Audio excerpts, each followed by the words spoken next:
baik penumpang maupun pesawat ya, dibandingkan tahun 2020 memang terjadi penurunan sekitar 11% ya dibandingkan tahun 2020, dan kita mengalami puncaknya ketika di tanggal 19 kemarin ya, tanggal 19 penumpang sampai menyentuh di angka 31.000 per harinya.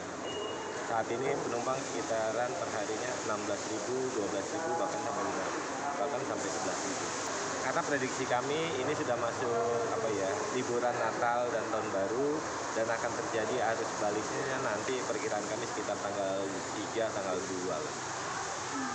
Extra flight saat ini kita kosong ya, tidak ada penerbangan extra flight untuk setelah memasuki liburan.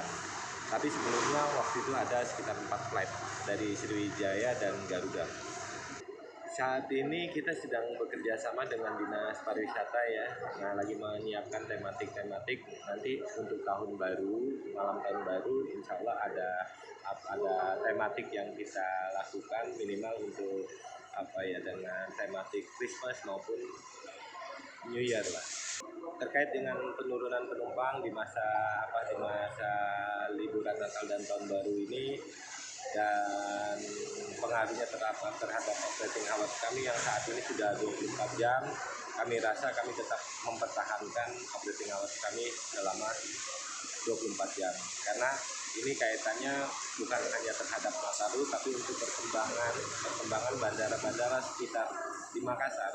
Kalau Makassarnya tidak terbuka 24 jam, maka perkembangan bandara di luar Makassar ini juga akan lebih lambat. Penumpang diperkirakan prediksi kami sekitar di atas 30.000 lah untuk tanggal 3 dan 4 itu. Pasti ditiadakan menurut kami tidak lah, karena ini memang kondisinya yang sudah stuck seperti ini. Minimal harus melakukan vaksin ya, terus tes antigen maupun PCR ya, yang sudah dipersyaratkan.